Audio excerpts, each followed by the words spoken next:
evening. Thank you very much for joining us and welcome to Pont de Politique. Once again, it's another Sunday. Umdungwa uyengwa imalingo ndima kankumbuzo uyanamkela kwakhona kule nkqubo kaPont de Politique.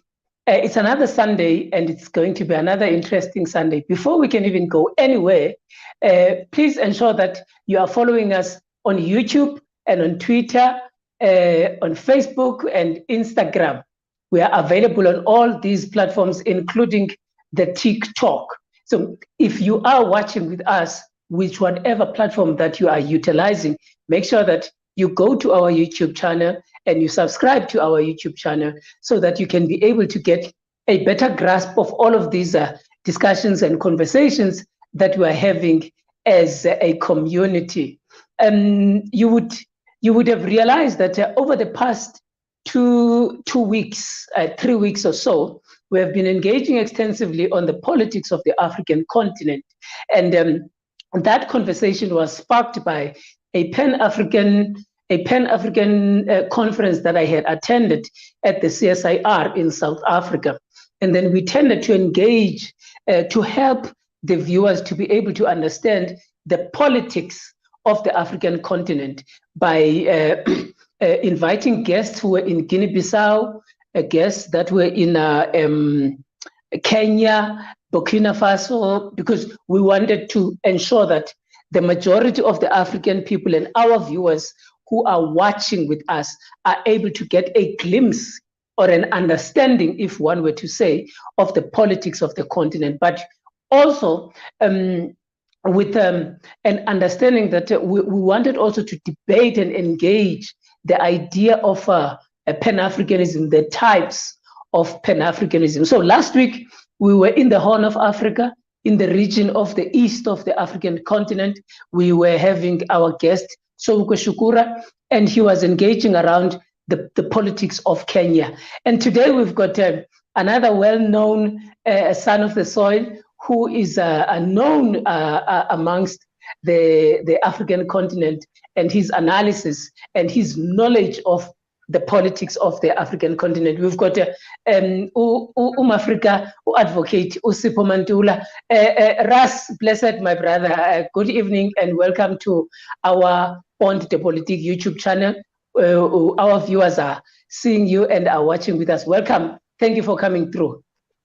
Enkosi Africa, good afternoon to the sons and daughters of the soil. Siyabonga for this invitation. Enkosi, very timely, very important to look at the politics of Tanzania, Tanganyika, Dar es Salaam, Dodoma. But interestingly, I think for you to choose this country and to do the country assessment, I think for you to say post Magufuli, I will have turned it as say pre the Magufuli. Maybe we look at pre the Magufuli. We'll also look at that this is a country that has almost 5 presidents from Nyerere until Samia Suluhu. So one will find that when you look at Tanzania, it's a very timely one, looking at Zanzibar, Tanzania, Tanganyika, but also the role of our liberation movements from South Africa, Azania, who were exiled in Tanzania. It makes it relevant for this engagement. Coming also from COVID-19, the Magufulification of COVID-19 becomes relevant to this talk. You know, and we are giving thanks for Point de Politico to bring such overstanding or understanding on the politics of East Africa, and more so, like you have said, coming from Kenya, you go to the neighbor of Kenya, which is Tanzania. Yes. Very relevant, Africa, considering how Tanzania also has played its role in the liberation movement or in the liberation struggle of the SADC region. Yeah, no, thank you for that, Africa Mantula, and we appreciate that opening because it is important. So we are in conversation with Ras advocate Sipho Mantula, and he will be taking us through this particular conversation. Yes, as you have already started in the opening, you just given us an understanding of the importance of Tanzania. How would you historically help a viewer who has not known much about Tanzania. Just a summation of what Tanzania entailed, its position in the struggle for liberation in South Africa, in the struggle for liberation in Africa, its relationship with other African states through the colonial and apartheid period. Mm-hmm.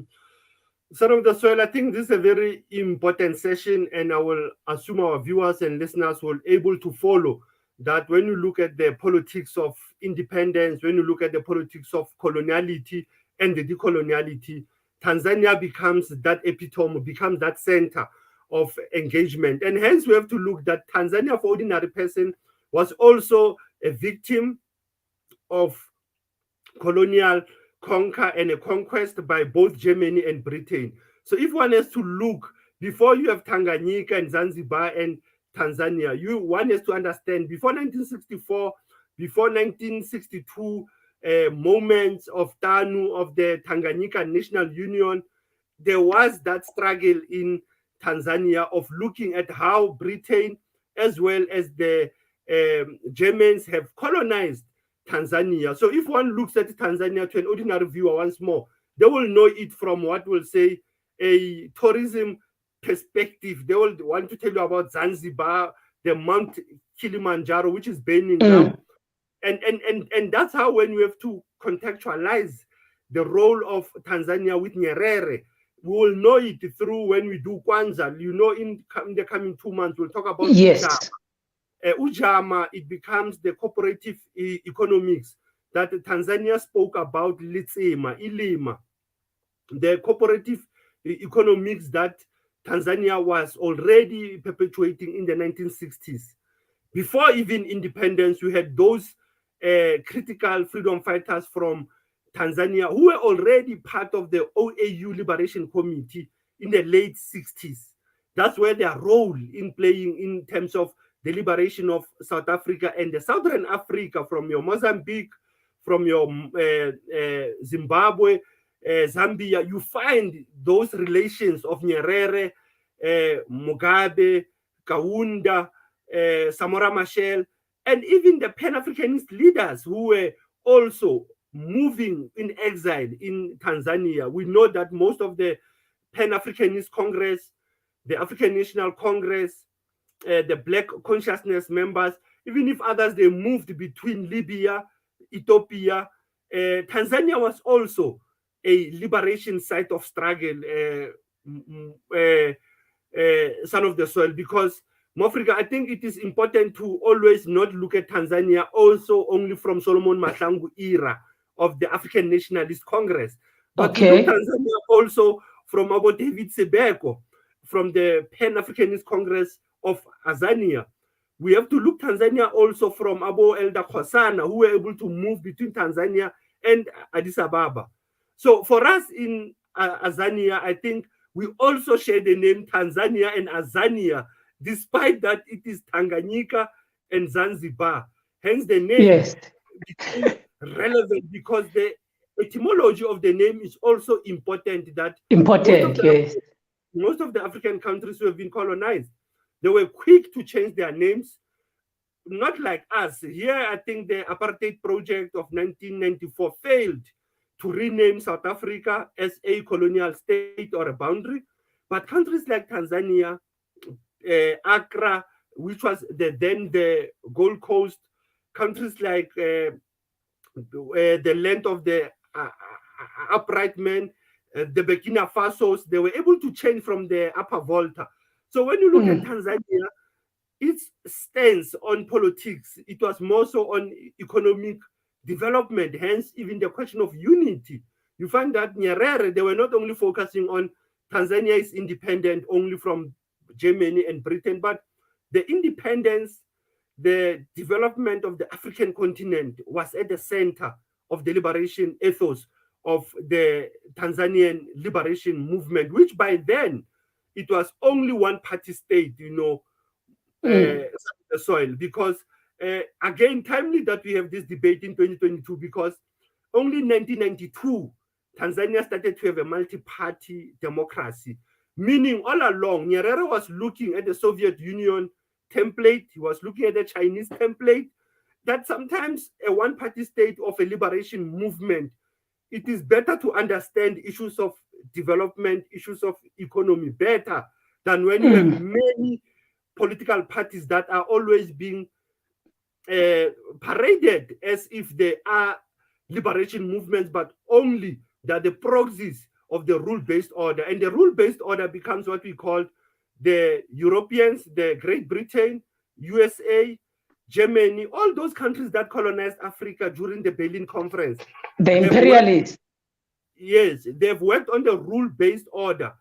Okay. The zero-sum order, meaning we are always inferior. As African countries, we have always been inferior even before we were independent. Even after independence, we're still semi-independent, still relying on the West. Hence, I know that Tanzania, Mozambique, Ethiopia, they were first African countries to want to introduce a socialist state.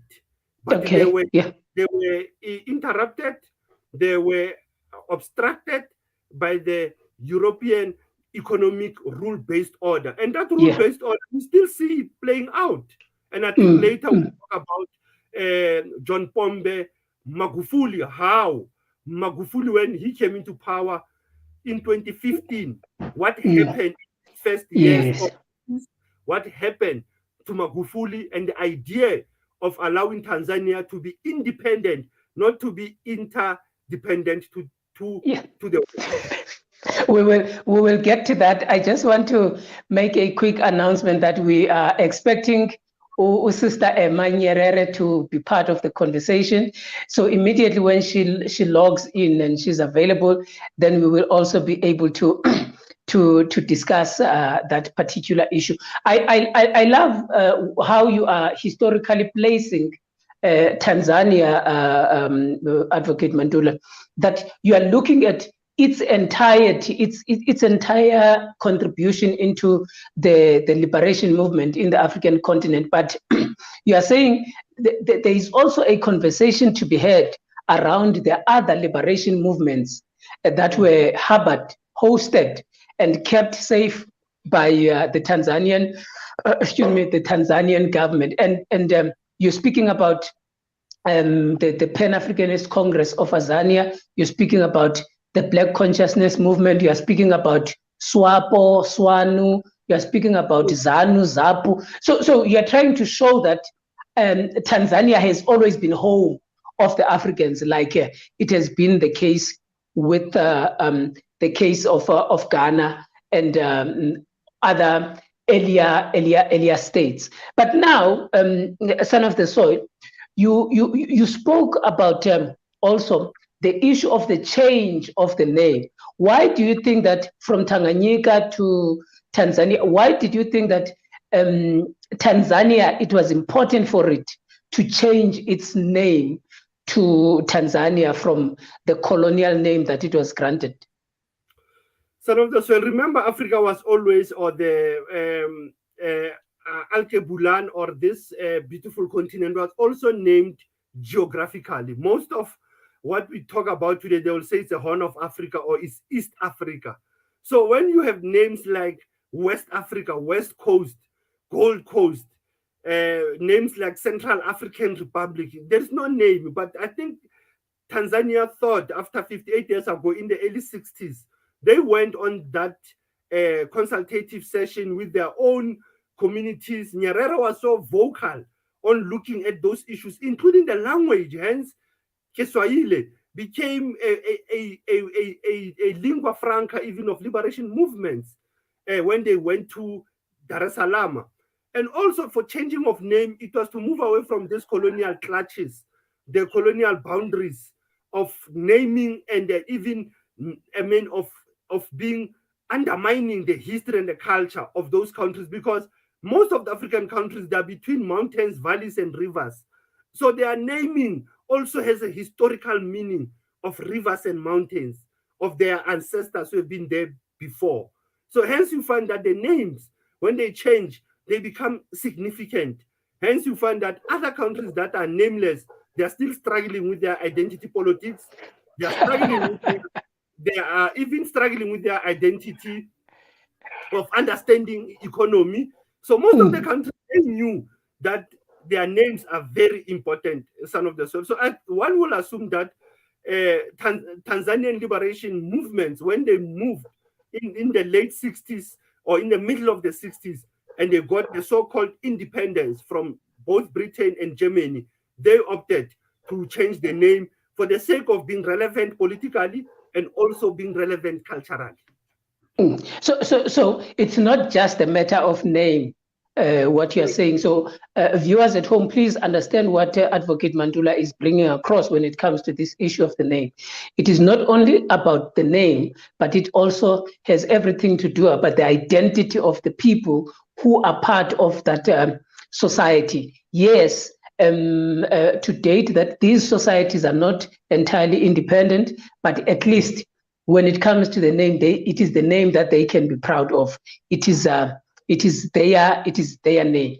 The last question in relation to historicity around the issue of Tanzania. A few weeks ago, I was engaging my viewers and I was informing them that amongst the group who were establishing the OAU, you had Nyerere, and Nyerere, who was disagreeing extensively with Kwame Nkrumah and his group, but 10 years later, Nyerere came out and said, actually, Nkrumah was correct. We were supposed to get out of that discussion united.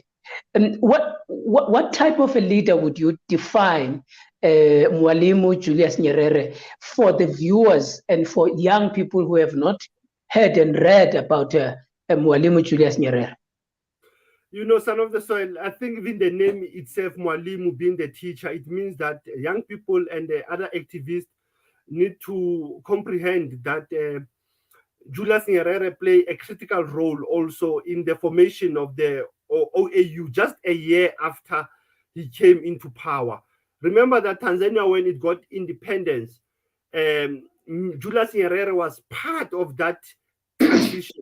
Now, when you look at the role of that, you say, of the Casablanca, the Monrovia bloc, also Haile Selassie was on the side of Nyerere. Yes, yes. You know, and then when you look at the issue of how they looked at the issue of the borders, Africa without borders, territorial integrity, the issues even around that was common. For me, I think for young people of today is to understand that both Nyerere and Nkrumah, they might have differed ideologically, but they understood the common enemy, which was imperialism and neocolonialism. And they understood the importance of land. They understood the issues around development based on agricultural revolution. And also for young people to understand Nyerere, the power of the language. I think the issue that he once raised was the power of the language, the power of using Swahili, and also not only the language, as others will say, it was a lingua franca, but also the language of understanding the world politics. Because Nyerere also, when they came into the liberation movement of the continent, they understood that the independence of the continent is meaningless when other African countries are still under the yoke of colonialism, which was mostly in the SADC region. Hence, you have alluded earlier that most of the liberation movements were supported, were in solidarity with Tanzania, and Tanzania vis-a-vis gave support to many liberation movements. So the role of Julius Kabaranga Nyerere, I think it is important that when we talk about it this year, and as we were saying earlier, we thought we'll be able to get one of the family members who's very quiet and humble, Emma Nyerere, who's an activist in the Pan-Africanist Women Organization, PAWO. Nyerere turned 100 years in April. So it is important for the young understand Nyerere from when he was born, when he rose into politics. And that's how our young people must start to view and to read the politics of our heroes and heroines, not with a short-sighted view. these leaders in the 21st century without contextualizing them, without giving them a view of saying how do they to the African challenges of occupation by USA into the politics of Ethiopia, the occupation of USA in the politics of Zimbabwe, the occupation of USA and EU in the politics of Tanzania when they were handling the issues of COVID-19. So one can look at the broader context, son of the soil, that the role of Kabarange Nyerere to our young people and as Nyerere with other leaders that you casted Nyerere alone, and Nyerere with his means you are yes, and that way we find that many people with Julius Nyerere, even in the dark days. Advocate Mantula, we seem to be losing you a little bit there. We seem to be losing you a little bit there.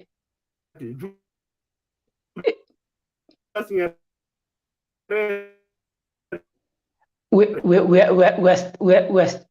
struggling. We seem to be losing the advocate with his connection there. Sister Emma Nyerere, good evening. Welcome to our platform, Pont de Politique. Thank you for joining us. Thank you so much. Thank you. I'm we are humbled. I am humble. I'm happy to be in the middle of wise, women and men of the soil. Thank you so much. Yes. Yeah. No, thank you very much. We were doing a historical look at how Tanzania came about and its involvement in the struggle for liberation and its hosting of different liberation movements in the continent. Then we were just extracting the type of leader that Julius Nyerere was, but the focus entirely is on the politics in Tanzania, including the current politics. So from your perspective, Sister Emma, just to jump you, to put you into this deep water, from your understanding, how do you view the leadership of Mwalimu Julius Nyerere as a question that is going to break the ice and it can take us forward? Okay, thank you. When I talk about politics in Africa, as for me, politics in Africa, we cannot compare our politics in other, compared to American or Europeans or other, continents, the way they are doing their politics, because we have a different ways of engaging in our politics. Yes, we are in a multi-party systems in our countries, but the way we engage in our politics is so different with those, and I don't like to compare because there's no comparison. And when it comes to Tanzania, as you know, Baba Mzee Mwalimu, the father of our nation, and I truly believe is one of the, fathers of many in Africa. His ideology still lives, but his ideology when it comes to politics was all about socialism, we need to be more, free, be independently, free, economically free, socially free, spiritual freedom also. We just have to be free and socialism in general, which I see a lot of our people, and I'm not saying particular in Tanzania, in all the continent, that they don't follow it. Like, socialism, they feel like they run, they not run away from it, but they don't even want to talk about it. So it means that they don't even apply, or engage it, in the way that they don't even want to talk about it. So it means that exactly. But him was only socialism and us to be, independent, free, you know, like having our, you know, free economically, like having our own water. Like now I can hear all over the continent, people are saying about water, and I'm like, what? Yes. We are we are surrounded by water, we have lakes, we have rivers, and now we have problem of water. It means we are or maybe we have already, or maybe we're about to, you know, what they say, wanted people to invest in our water, and you know, we have to buy. We have to buy water. We have to buy. And it's there, you know, out of your, you know, your farm, and we have water around us. Why are we need to buy it? You know, all these things that he was, you know, wanted us to be, you know, having all that, and you know, and free from all that, because when the colonized, they came, and they're the ones who actually took away all these things. Not only took away, you know, physically, even mentally and spiritually, because there's people who think that we don't have water, you know, they truly believe, you know, power. So these colonizers, they make they plant some seeds in our minds, in you know, that people believes we don't have these things. So for me, politics is important for young people, because young people think politics is for some people, you know, there's special people who, you know, is supposed to be in politics. Politics is actually we are all involved in politics. Politics is this, you know, part of our life. You're supposed to, we all young people all knew we have to engage in politics. We have to be involved in politics, because it's the politicians who are, you know, deciding if we can have water or not, or if they can, you know, we can have sugar or not. So we are all involved already. So we need, you know, practically to be involved in politics, especially young people. And when we engage and get involved in politics, we must remember what our forefathers fight for, and what they stand for, and what they, you know, because if, like, it's sad when I'm talking with young people and they don't know anything about socialism, and it's like, we better not even talk about that. And then we want to all talk about, you know, capitalism, and you know, and I'm like, you people, I mean, we must remember where we come from, where we are, so that we know where we are going. So we need what we are doing right now. It's actually very important. We need to raise our voice. We need to remind our people, young and old, that, you know, they have to know that where they are coming from, what they fought for. They fought, our forefathers and our foremothers, what they fought for.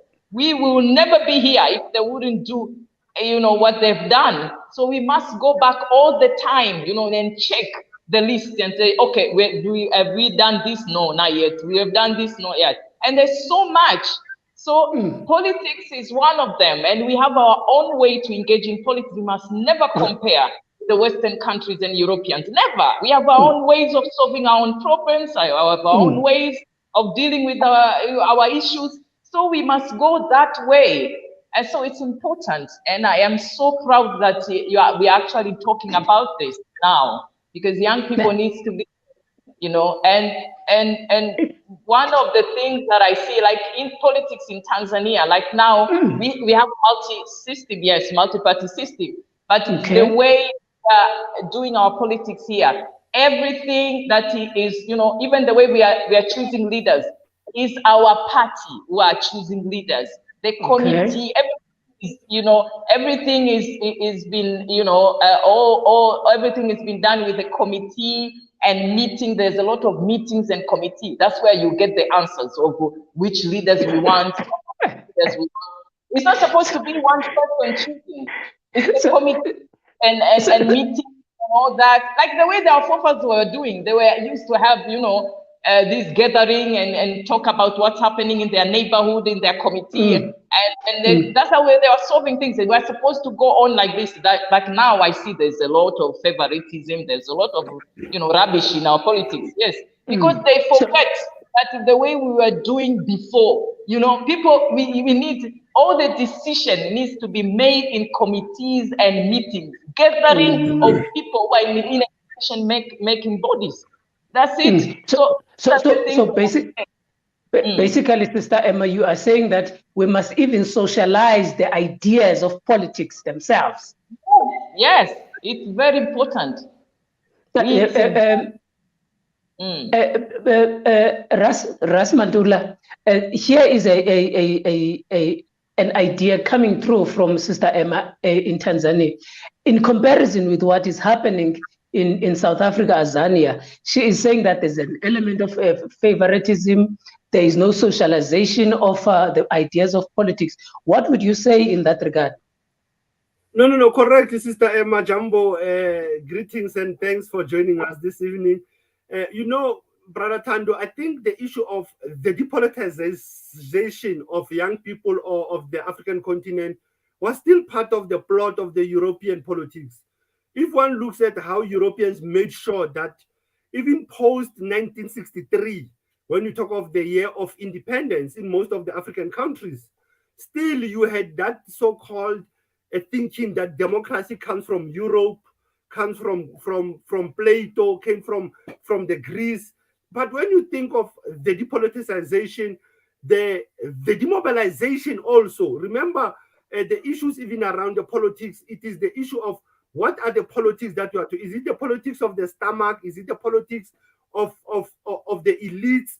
Is it the politics of socio-economic, cultural issues that Africa has been grappling with? Because the issue that Africa has been grappling with has been those politics of also dependency. We are too reliant to Western theories, to Western practices. If you see now, both France, USA, Russia, China, they also have, every year they call Africans for summits. And if you look at those summits, they also deal with the young mind. There's the Africa-France Summit. And the Africa-France Summit also captures the mind of the young people. When you look at the whether France or Africa Summit, USA in the coming 2 months, USA will be calling many African countries to Washington. What will they be doing there? They will be also doing what we call the mind control. They will be polluting the minds of our young people. And that's where there's a say by a Jamaican national hero, Marcus Garvey. Robert Nesta Marley went on saying, emancipate yourself from mental slavery, none but ourselves. I don't think we are in the state of mental slavery now. We are in the state both of political, economical slavery, that we have to emancipate ourselves and change ourselves, because the virus that we have also is also in an education sector. Both me and Butwame Butando, we are in the education sphere. We are in the universities. We have seen how African universities are not African universities. Actually, we have the concept where we say, actually in Africa, you don't have an African universities. Yeah. You've got universities in universities Africa. In Africa. University. So there's no Pan-African university. You have universities from the West that pollutes the minds of the young people. So that's where the issues come on politics, because every as a political science department, but who is managing the knowledge in political science faculties or colleges in many universities? Honestly speaking, it is still the opposite race. We must be honest. It is, yeah. No, it is. So basically, this is the problem of the African continent. But now we want to specifically locate it in Tanzania, the politics that are taking place in Tanzania. And I'm going to jump and make some interesting inputs now. The 2015, we see the coming in of President John Pombe Magufuli. In his way of politicking, in the history of his presidency, he seemed to have traveled 10 times outside of Tanzania, and that 10 times would probably be 6 to the SADC region and somewhere in between. Now, from what you see there with the control of the mind, what does that communicate about his type of politics, John Pombe Magufuli? Sister Emma, let me start with you, and then I will come to Ras on that question. What is he communicating with those type of politics, President Magufuli? My opinion, I think our former president, John Pombe Magufuli, I don't like to talk about him so much because we still, some of us still mourning. But I'm sorry for that. That son of Africa, for him, his politics was more, he was focusing more on us, on inside in our nation. He was not focusing on the international politics and how he will look at from the outside. He was focusing more on the nation, inside the nation, and he was also focusing on changing and making sure that the people knows what's going on really in the international, politics, what is happening, what the Western countries are doing with our country, their contribution or our contribution to them, who are we really are. I think his focus was more in the inside and not the outside, and which is good. And I think and that element should be in all our leaders, even right now. You can look outside, but you should focus more on the inside. So that's how my opinion. That's how he led, and which was good because he opened a lot of. You are awakening a lot of about our people about a lot of issues that was just in the dark. A lot of people then came to know about things that they've never thought that they could know. But I think that was his style of leadership, which is good. Focus more on inside, focus more in you, focus more in your nation, in your society, in your community, and then you can look outside. You can go outside. You would find so much. So it was more. He was more of a nation builder. No. He was more than open people's to change and we're awakening them. See what's going on in your land. And actually, I love most about him is the way he was keeping telling people that we have everything, we are enough here. And as for him not to go anywhere looking for anything, that was he was just actually given the message, spreading the message, openly, like we are enough. Okay. All right. Yeah. Thanks for that. Ras, your view on those politics? Son of the Soil, you will recall last year in our national broadcaster when the COVID-19 erupted, we know that Tanzania, its stance, how people started to label him as a denialist. And before we start this conversation, I said to you, let's not look at the post-Magufuli, but let's look at the pre-era of John Pombe Magufuli. One person who was a drama. I don't know whether if your viewers know or the listeners know that Magufuli was like Sankara or Fela Kuti of Tanzania. He was a drama. He was a cultural activist. Secondly, for us to can situate his fifth phase as the fifth president after Jakaya Kikwete is that Magufuli went back to the first president or the founding president ideals of socialism. He went on the private business and said to them, you have been reaping and looting Tanzania for years. Let's start to share what is due to the people of Tanzania. He went on the cashew markets. He went on many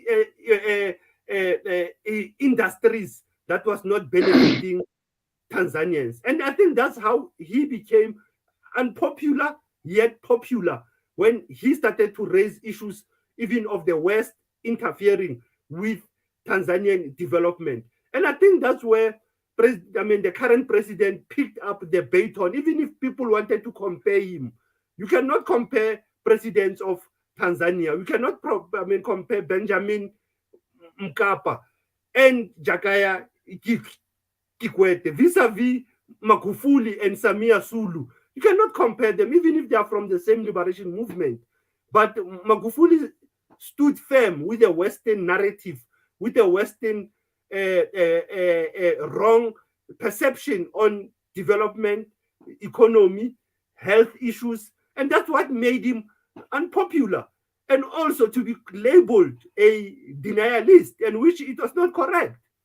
And if finally one can say the Magufuli era, if one has to look into it, was that yes, it was the challenge where many African countries were going through a lot because of the so-called the zero-sum, the rule-based economy that I was telling you. People like Magufuli and others, when they came into power, there were many challenges that they were facing. And that's how, if one has to look at the era of Magufuli as a drama, like you are showing this image, a man who will beat the drum in Africa gives us a signal. The beating of drums in Africa is not just to dance or to have fun.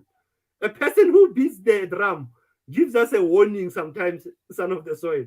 So for me, when I look at President Magufuli, you will remember PLO Lumumba used to use the phrase that it is the Magufulification of politics that he was able to survive. So he was able to bully politics. When you think of the Magufulification of Tanzanian politics, despite, as Emma was saying, it is the part of mourning, it's part of bereavement. Yes, yes.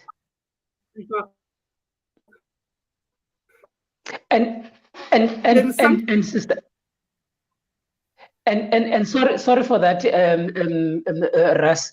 The African continent lost so much in President Magufuli, but because of the global dominance of the type of politics that have been embedded on the African continent, it seems as if people did not understand the impact of the transitioning of Magufuli from this world and the work that he was currently doing. But moving now from that, we see that former President Magufuli, may his soul rest in peace, when he was making a critique against the Western imperialist countries, he always used facts. And that's why I want to put you on the spot on the issue of denialism. He always put across facts, but there were some oppositions that were against him, and he presented the facts on the table about various issues, and it was on that basis that he was unfamous, if one were to say. Now, Sister Emma, in your thinking, in your understanding, do you think that his approach of being factual about issues, international, local, and everything else, including the pushing of Kiswahili as a language that is dominant in Tanzania, could have had an impact in why he became such a pariah in the world, but a loved son of the soil in Tanzania? Yes, yeah.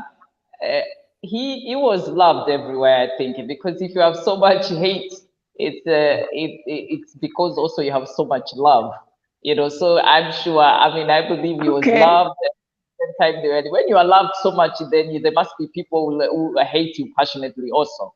So it was just okay. But I agree with you. Yes, because of the way he was a straightforward person, and he was a deliver. He was deliver person. He wants to, he was only want to deliver, doing things and not talk about. He was the kind of person that I love so much that, the person who say that I'm done talking, I'm ready doing things. It's like we have talked a lot, but now it's time to do it.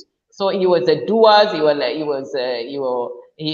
a deliver. So these are the things. But also he was dealing with the facts. He was a scientist. He's a chemist. So he was a person that when he says something, he already done his own research and he knows what he's saying.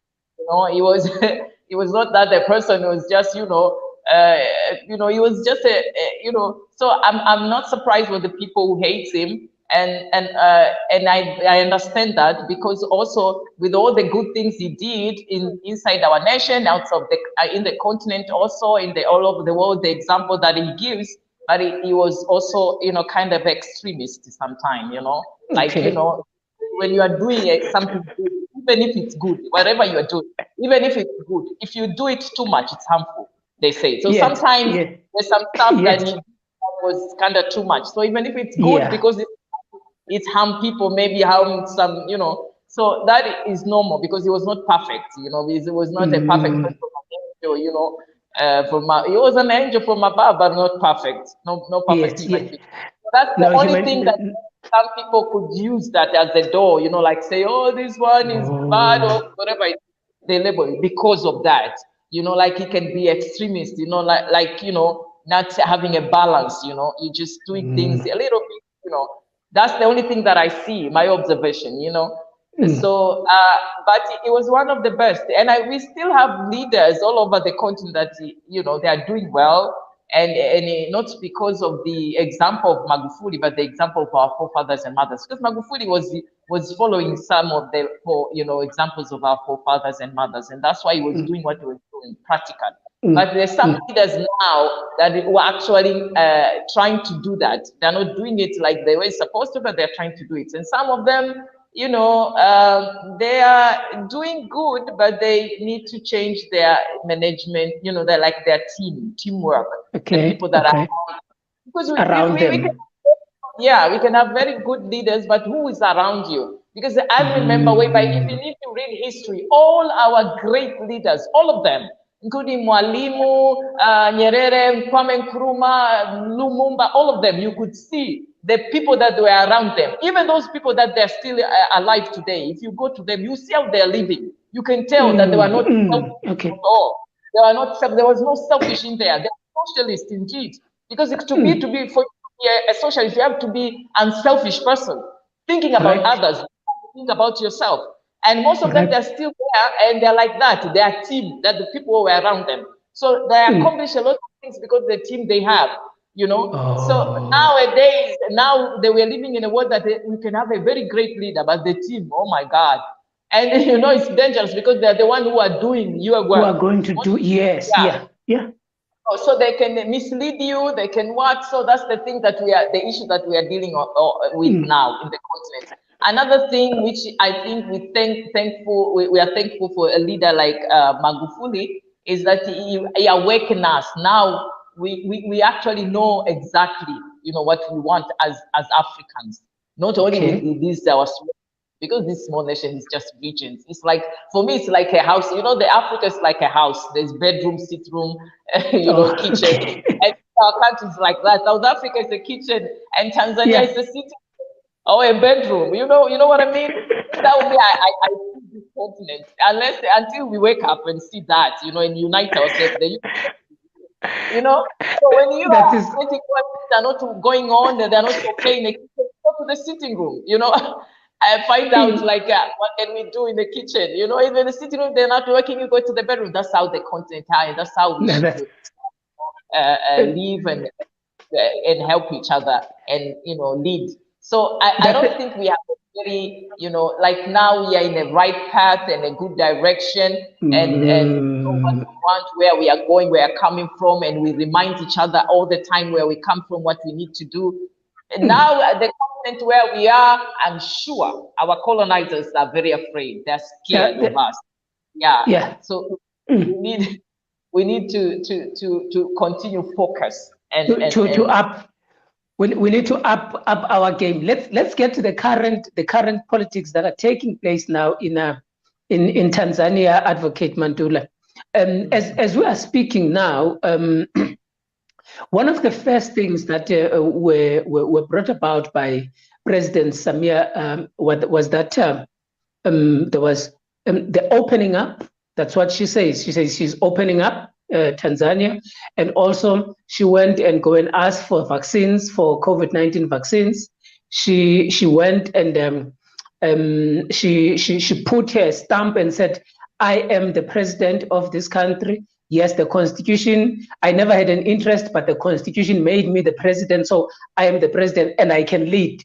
And Africa is showing that women presidents can do it.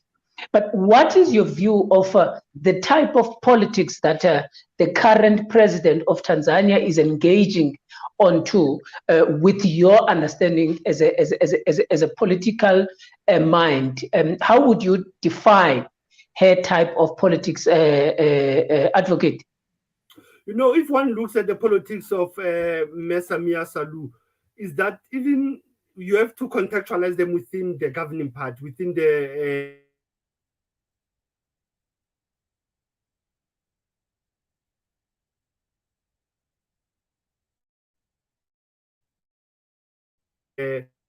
I think we might have. Okay. And that's how you will understand. You know, so if one looks at her role, was that taking over from last year, was that constitutional reforms was one of her area, economy. But if you want to talk about the COVID-19, as like I said earlier, people saw it as a contradiction type of. I don't think so. If one have to look, she was so vocal about women representation. And I think that's what has changed the politics of Tanzania by placing women at the center of leadership, which is very proper. Her role of engaging the neighbors first, the neighbors within the East Africa community. Because you see, if you don't have a strong relation with East African neighbors, that will be problematic. And that's where if one looks at her views on many issues, is that she has been engaging with the East Africa bloc. And even when she visited South Africa, one can look at even the issues around South Africa and us between Tanzania and South Africa. She will have to bring them up as well. But I think her ambition, as you know, she was a caretaker president, from being vice president, coming from Zanzibar, because the history of politics that Emma will tell you is that the vice president has to come from there, and the president must be from the mainland. So the politics of Tanzania are the same like in West Africa. If you come from the north, somebody must come from the south. So if you look at their politics now, is to go for 2025. She had some friction with the Speaker of Parliament, which was his own comrade, but she was able to rein him in. So if one looks at her character as a leader, one looks at her as a person who is very firm, but you cannot even undermine her role because she's a woman. I think what Emma said earlier, the role of leaders in Africa must be aligned with their collective, with the inner circle and the outer circle. We'll always talk about the inner circle, his cabinet. But I always say the members of parliament, the citizens, that's what Samia Suluhu is accountable to. And that's how we should position her leadership skills. Sir Elif Johnson from is it West Africa in Freetown? He was ruling. Joyce Banda. The problem is that when all these women leaders leave the presidency, there's always the issues around corruption that follows them. Correct. Also made by men. It's also corruption that is made by other women within that office. So it taints the character and the posture of who is Samia Suluhu. So my politics, ending her, it is that she's a woman that must be given due recognition and must be given the role play even in the African mediation. Like we would have wanted to see Samia Suluhu being seized with the Tigray and Ethiopia matter. And Ethiopia matter, yes.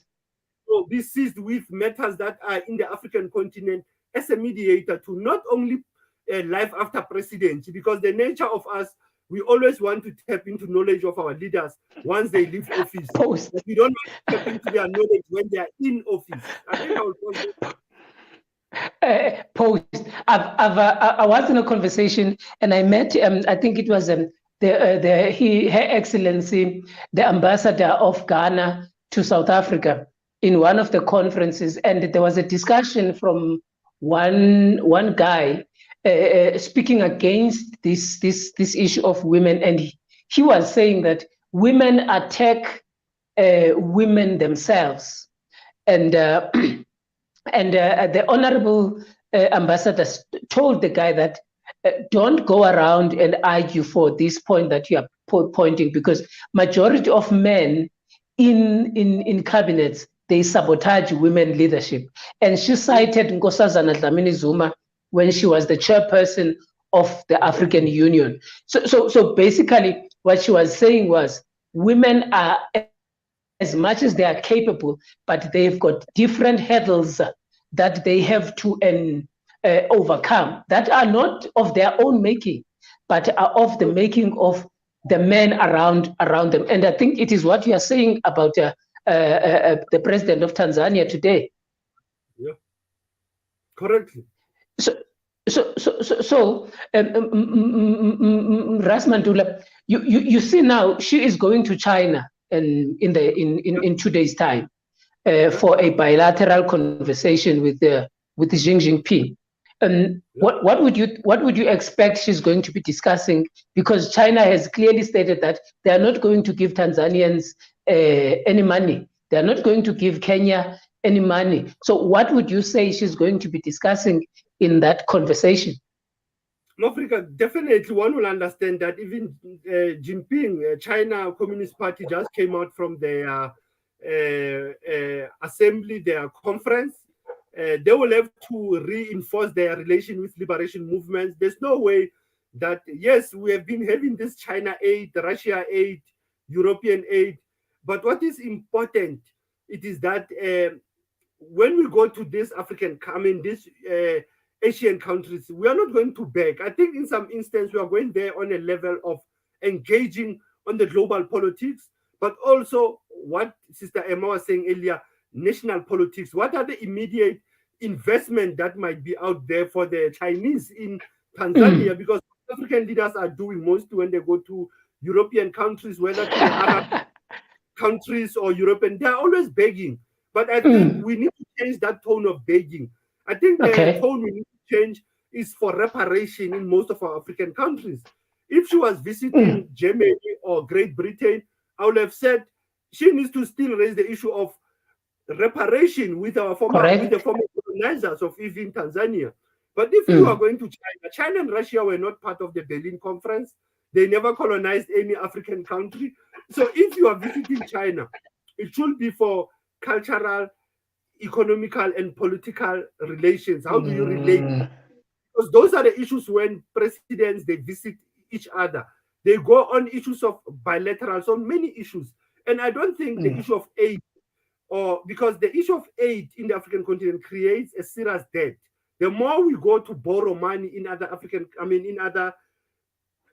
European countries or Asian countries, we still incur that debt. That is the challenge that many African countries are facing. Imagine we are still struggling with managing the IMF and the World Bank debt as South Africa. Now, if an African country which is a role player in East Africa and which is peaceful, by the way, Tanzania had never had a military coup. Tanzania had sporadic protest, but not a military coup. There've never been electoral disputes in Tanzania that goes to a court of law. So Tanzania, if you look at their state of democracy, their state of economy and politics, it's actually the West and the Asian countries that needs Tanzania more than what Tanzania thought that they need the West. No, I hear that, and that is a great way of looking at this stability and the peace and the sporadic protests. And this leads me to the next question that is currently happening. There's a protest that is currently taking place around the northern part. I think it's the northern parts of Tanzania, where the indigenous Mau people are being removed from their ancestral land. So how would you want to make a comment on that particular issue, considering that they are claiming that is their ancestral land, and also that when we see Tanzania as this beacon of hope of Africa, but there is this friction that is happening on the ground with the interest of the UAE being pointed as to the reason why those indigenous people are being removed there. Advocate Mantula, I'm sure, Sister Emma, you've heard my question because it relates to the protestation around the land of the people who are in Tanzania, in one part of Tanzania. So I just want us to engage on that. Isn't that a contradiction of the peacefulness of the area of the country when you see the very same Tanzanians who are suffering and who are being dispossessed by the government with the interests of the UAE government or the UAE chief and king families. What would be your comments on those? Let's take you, Advocate. No, I wanted to give it to Sister Emma first because the crisis of Serengeti, Ngorongoro, you see the issues of environmental sites, Ngorongoro and Serengeti, environmental sites, indigenous people, both Kenya, Tanzania, have a history of the Maasai, which also dates back before the Berlin Conference. And for Tanzania, even also post 1964, there was still a harmonized coexistence between the indigenous people.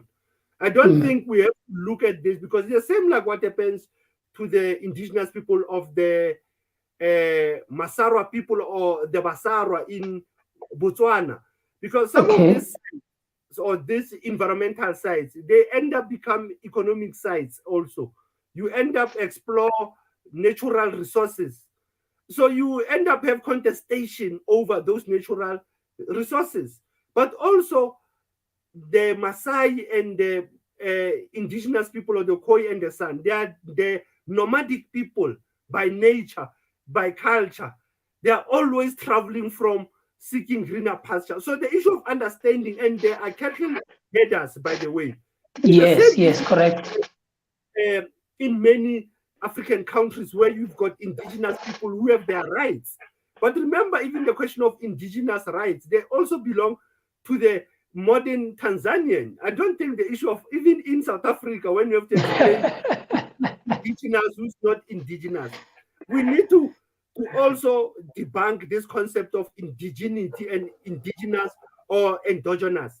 Hence, you find that the people of Tanzania, the Maasai, I still insist that they are within their human rights and people's rights framework. It's just a matter of both the Maasai communities and government to find each other all the time. on that. We remember, because it is always the West that interrupts, that obstructs those relations, and they're able to buy communities, they're able to lie to the communities. But government, it also talks on the nationalization of the land, nationalization of environmental sites. So you don't have private properties. You can't have private properties on a national state land. And the issues even around the rights of the Maasai, like I said, it must be protected by even Tanzanian constitution. It must not be looked outside the African of that. Sister Emma, your view on that? That is very sensitive. That is very, very sensitive issues in our part. And I wouldn't want to say anything because, you know, I like to tell the truth. You know, I remember our father said, tell me to death. And I always do that for all my life. So as for that part, I don't have the really facts what's going on in the ground, which I would love to have it. I've been always saying that I will be going there and check it out, but I've never had a chance. But what I know is that whatever is happening now in the surface is like the way Russ say that there's an interference of the Western countries as usual. And most of the time when they interfere in something, it's because they benefit for them. When they interfere, there's something, the benefit for them. And there's no benefit for us to, quarrel or maybe with our neighboring country or within even our society. Because Maasai is just one of the indigenous, tribes in our nation that we really, respect for them to remain with their cultural views and everything. That's the reflection of all of us. So we don't need anything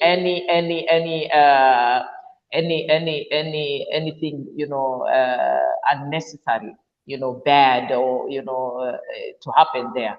So whatever you see the surface is because of the interference and what the words from the Western countries and all that. But our government is dealing with it, and I truly believe that everything is gonna be okay. As now everything is it's calmed down, but everything else, about the land and the issues of the land and the people there will be okay, because now they're taking things, in a very, carefully way, because they've seen the interest of the Western countries in that land. And yes, there was people around there who were not supposed to be there, and it's good that there's some time the ancestors can allow things to happen so that we can know what we wouldn't even know if nothing will happen there. Like there was some people that were there doing their own business, and what now we know, and that they were there and they're not supposed to be there, because they're the people who own the land there. The owners of the land all the time in the African continent is ourselves, Africans, and nobody else. It doesn't matter how much money they came here, they put it there. It doesn't matter how much money they will put in our land. Our land is our land. It's natural ours. Nobody can take us from us. So it's not for sale of anything. People can come and do activities there, but in a negotiation and in agreement, and they can go away. And nothing like other people to have land from the Western countries. So there's very, very sensitive issues going on, but I'm sure the government now, as I'm speaking, they dealing with it, and everything will be well. But as Aras said, there were interference of the Western countries. As usual, they have their own agenda and propaganda for their own benefits, but it's not gonna work out in our country. It will never work here. So I'm happy for that. So yes, this is what happened when we have, like, the way we are talking about politics. This is what happened when when we wanted to engage in our own, this, because these are internal politics. When we wanted to solve things, using our Western ways, where we have our own ways. There's those Maasai, we can just sit down with the elders there and in our leaders, our government leaders, and talk about and finish it. This is how I always say that we need to go back to our own ways, the way our forefathers and mothers were doing. That's how they were solving their problems. Problems, they were there, even about the land, even about kingdoms to kingdoms. But how they were solving those problems, this is how we are supposed to go back there and learn and apply it and practice it, not in Western ways. Yeah. So that's my view. I seem to have disconnected for one reason or the other. I'm not sure if you are able to hear me. Yes. I was disconnected a little bit. Are you able to hear me? Yes. Yes. Okay. And you can see it's dark, so I'm not sure what is going on. And I'm sorry for that. We were just disconnected. But with that submission around the issue of the Maasai people advocate and putting it in perspective that the indigenous rights, the human rights, and also the socialization of the land of Tanzania itself is it needs to be put in place. But what about now the issues of security in the Horn of Africa? Because there seems to be also the expansion of AFRICOM. There seems to be too much that is going on, militarization of that particular area. And also at the same time, there is an increasing need for food. There is hunger. There is a lot of things that are happening there. Just to draw us a picture for our viewers, to draw us a picture of around those issues of hunger, food security, and also the military situation around that part of the world. Can you guys help us in getting just an understanding of what is really going on? I'll start with you, Sister Emma, so that Advocate can take it last at this point. Yeah. My view, I think I'm having problem answering your question, my sister, because always my mind, I am just I like to focus on the solution, not too much on the problems and talking about the problems. Where I like and give us those solutions when I'm thinking, if our leaders today, and I know all the time they're listening, if they can only focus on the people on the ground, people in our land to have the necessary needs. When I say necessary needs, meaning that the necessary needs of any human being, which is food, which is clothing, which is a good place to stay. If they can only focus on that and have that as a priorities in their leadership, I think we can make a progress in our continent. Because I can see now a lot of them, they want to think they want to say big things and thinking about big things. I don't know which big things can be, like when the human being around you, your own people, doesn't have the necessaries. The issue of food, when we are talking about food, we can't leave water aside. That's why, I mentioned water when I just entered the, Correct. So these are the issues of a human life. These are necessary. You cannot be alive and live on earth without these things. And if our leaders are not focusing on those things, and if they try to even I was just recently talking with some people from Ghana, telling me about the issues of water in Ghana, and said they wanted to looking for investor to invest in water. I said, which investor? They're looking for people from Western countries to invest in water. This is an era. It's sad even to talk about these things. They should focus with this, just necessary needs for our people, which is food, and clothing and their land. We must never let anyone take our land, not allowing us to have food and water, never. And those are not it's not the things to negotiate with anyone. If those are the priority for our leaders, then everything is solved. We'll be even not speaking about these issues we are speaking now. So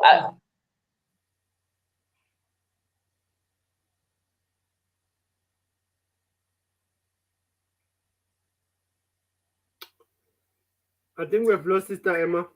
Yes. You can take it, advocate, and especially the aspect of the militarization of the region, so that we can try and go to the conclusion of the discussion. No, thank you, Mafrika. As I'm trying to, because I wanted to allow her to finish her training thoughts, but the issue of militarization, the issues of food security in Africa, again, coincidentally, the AU has termed 2022 as the year of food security.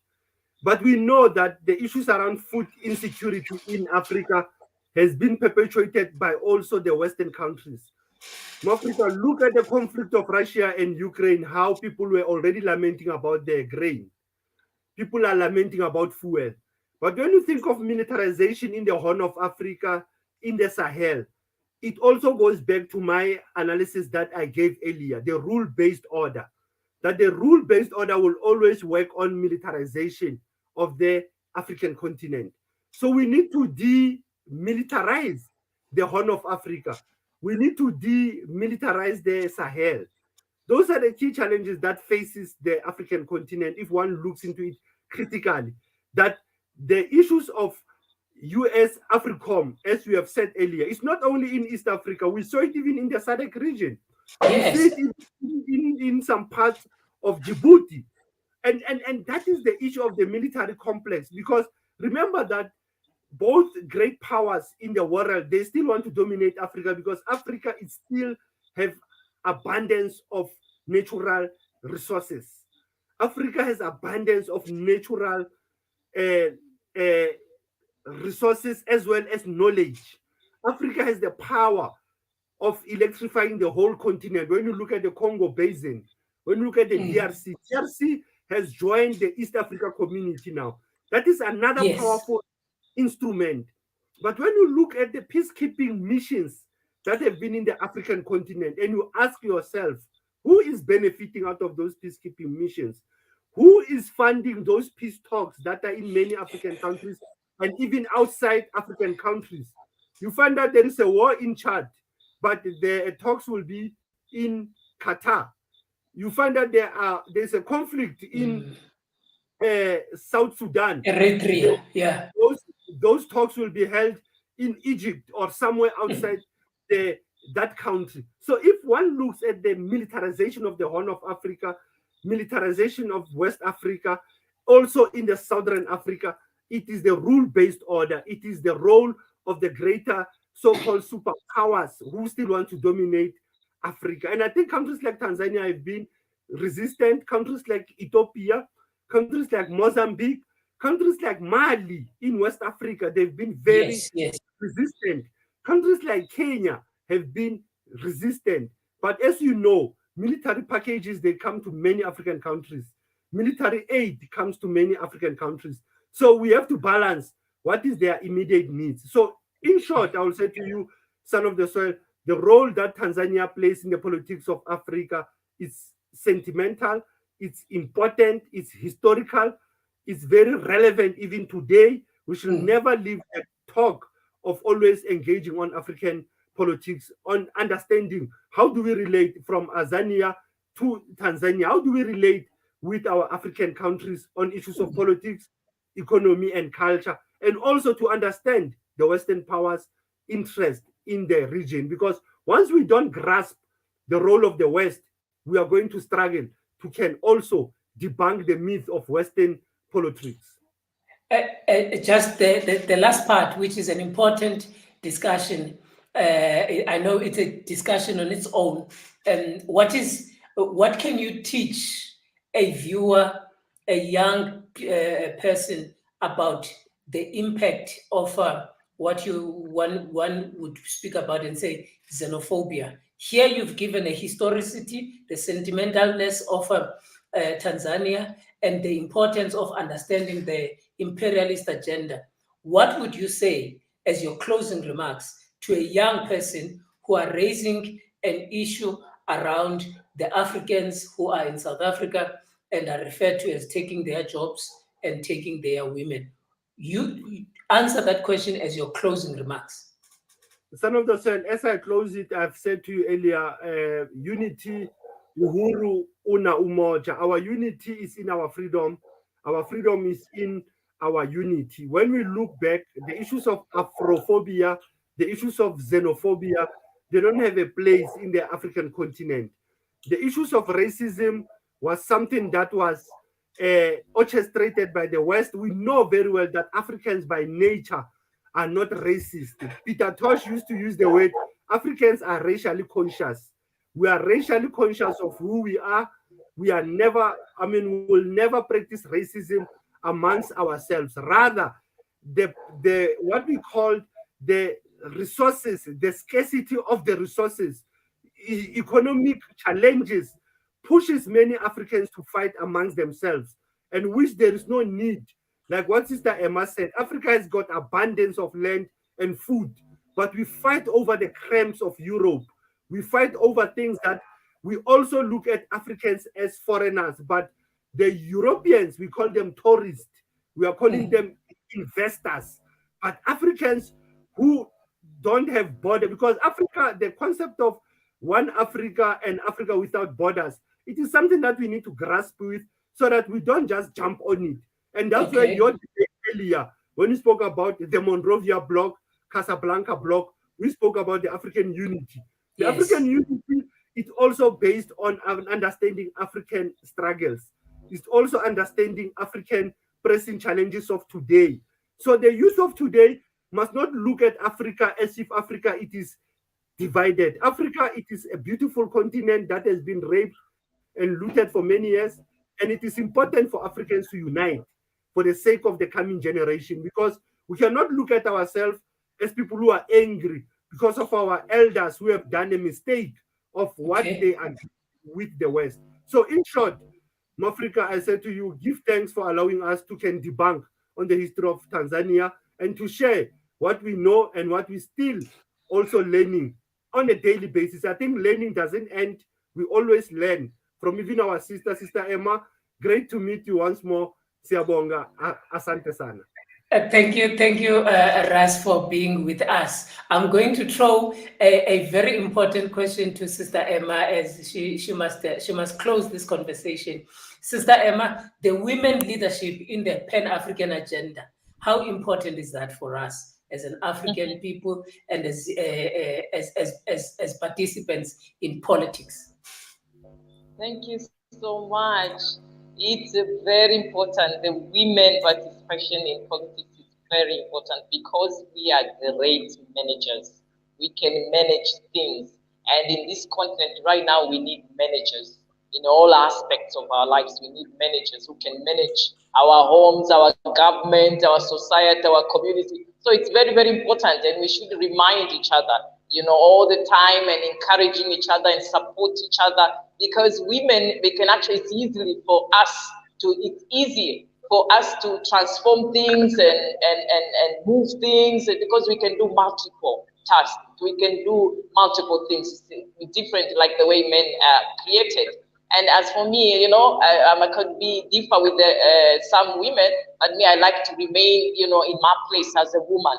So I know the place of a man, and I know my place as a woman, and I know that we are good managers. We can continue to contribute if not only by given a chance, but we can also, make chances ourselves. So it's very important for women to participate in politics. Very important, especially in this time.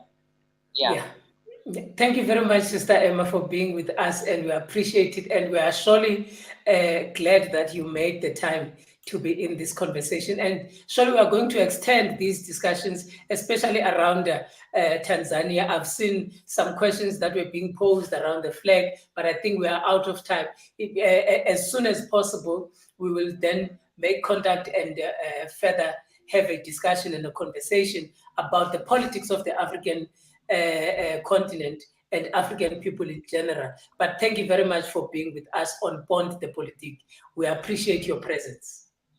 Thank you so much for inviting me. And the unification is real for Africa. I'm happy when I'm having conversations like this with my fellow Africans. We should continue. The unification of our continent and our people is real, and we should not even have borders, borderless for Africa. We are one, and tuko pamoja. Thank you so much. Thank you very much. Colleagues and friends, viewers at home, Umtungwa Umalinge, Undima Kankumbuzo has been with you for this wonderful conversation where we had Advocate Sipho Mantula being with us as a guest, and also Sister Emma Nyerere from Tanzania, trying to give us a perspective around the politics of the African continent, but specifically with the politics of Tanzania. I hope you have learned, I hope you have been informed, and I hope that we have achieved what we sought to achieve for the past month, where we were trying to give to our viewers the ideas and the ideals around the politics of the African continent. Majority of our viewers are in Tanzania, South Africa, so we thought it would be wiser to give them a perspective and an insight into the politics of the African continent. Thank you for joining us. Join us again next week. Umtungwa uyengwayo Kamalingu Ndima Kankumbuzo uthando lwethu kadlanga uyayibulela inkxaso yenu. Nikhumbule, you must subscribe on Pont de Politique. Thank you very much. Bye-bye.